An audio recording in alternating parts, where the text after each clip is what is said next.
Olá, tudo bem? Hoje veremos de uma forma resumida a história da psicologia. Muitos temas examinados pela psicologia moderna já eram objeto de debate da filosofia bem antes do desenvolvimento daquilo que hoje entendemos por ciência.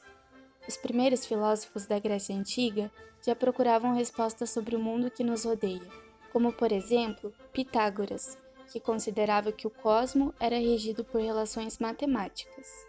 Heráclito, o primeiro representante do pensamento dialético, dizia que nada existiria se não existisse ao mesmo tempo o seu oposto.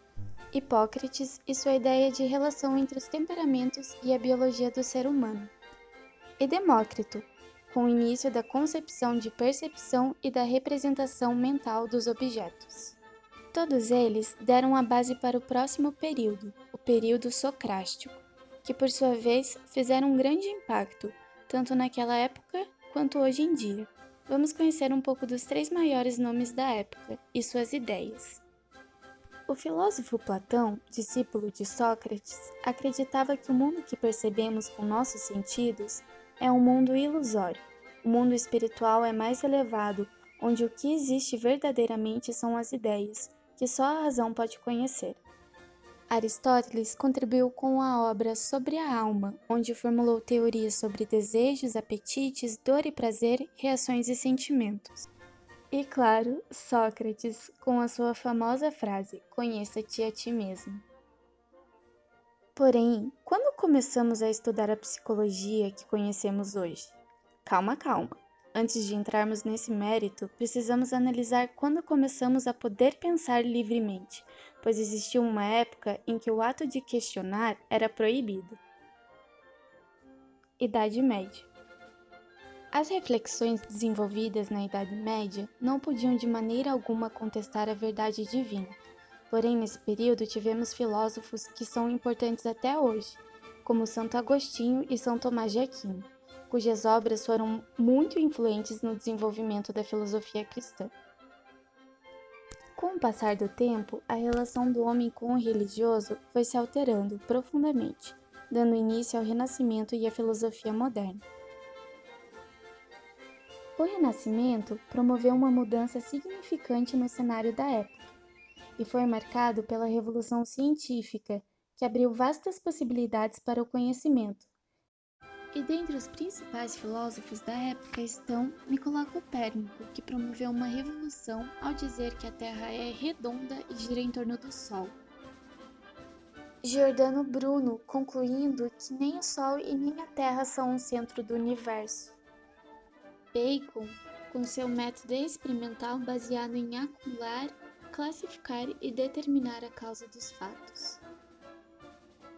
Ainda na Revolução Científica, o filósofo e matemático René Descartes, uma das figuras mais importantes da época, traçou uma distinção entre corpo e mente, que se tornaria essencial para o desenvolvimento da psicologia.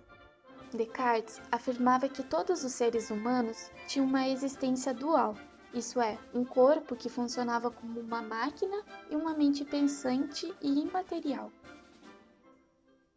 Pensadores da psicologia que o sucederam passaram a descrever os processos mentais como um cérebro e máquina trabalhando em conjunto, onde podemos notar que a ideia de consciência já começa a se formar aos poucos.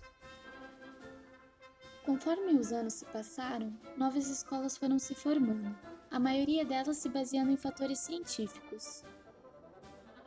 Entretanto, Søren Kierkegaard ainda se inspirava muito em Sócrates, que afirmava que a chave para a felicidade é descobrir o verdadeiro eu.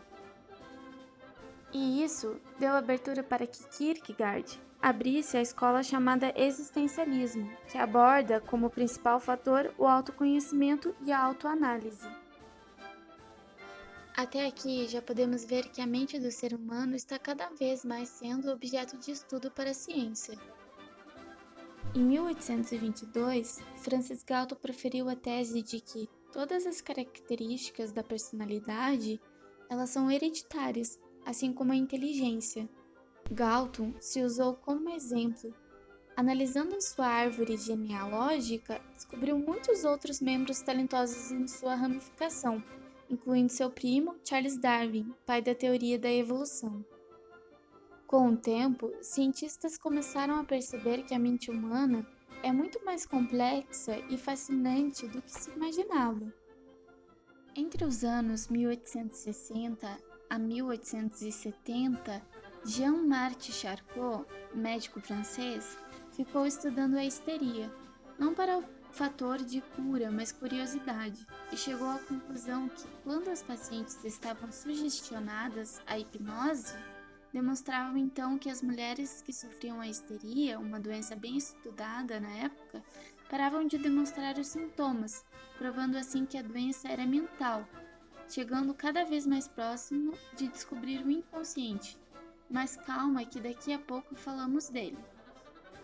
Em 1879, o psicólogo alemão Wilhelm Wundt criou o primeiro laboratório de psicologia do mundo, com a intenção de tirar a psicologia da área da filosofia e levá-la definitivamente para a ciência.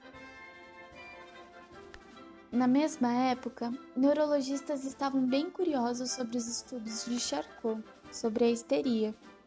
Fascinado por seu trabalho, Sigmund Freud pegou suas malas e foi aprender um pouco mais sobre o método de Charcot. Vendo que a histeria se cessava por completo com a hipnose e ao sair dela os sintomas voltavam, Freud se perguntou: para onde vão todas essas informações? E assim a ideia de inconsciente começou a dar forma e até hoje nós usamos o seu método, a psicanálise. O psicólogo William James não se conformou com a ideia de que o consciente não estava sendo tão debatido quanto o inconsciente de Freud. E apesar de ter se formado em Harvard, James focou seu trabalho na mente humana, onde explica que a consciência não é feita de pedaços, ela flui como um rio. Com novas teorias se formando, vários psicólogos vieram da área da medicina e filosofia, tentando entender cada vez mais a mente do ser humano. Como, por exemplo, Herm Ebbinghaus, que foi o pioneiro na área do conhecimento sobre a memória. Ebbinghaus descreveu a dinâmica geral da aprendizagem e esquecimento e criou um método eficiente para testar a sua própria memória. Graham Stanley Hall formulou teorias sobre o desenvolvimento da criança e a psicologia educacional.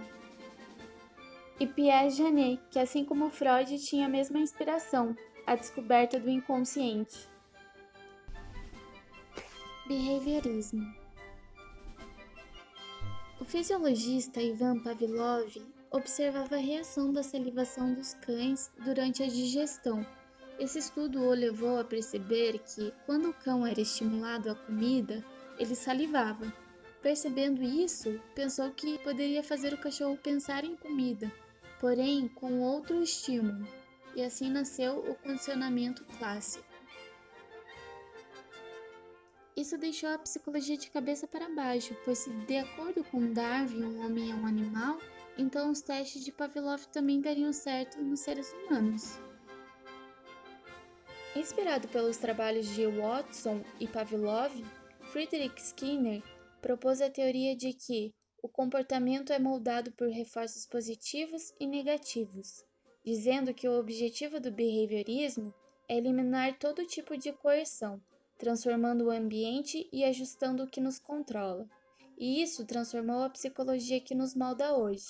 Para Skinner, se formos sugestionados a uma ação e nos darem estímulos positivos para continuarmos a ação, isso aumentará a probabilidade de repetirmos o mesmo com resultados ainda melhores.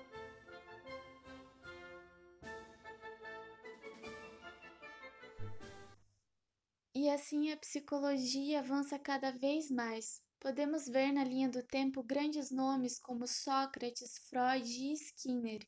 Entretanto, isso nos faz uma grande pergunta: até onde a mente humana vai?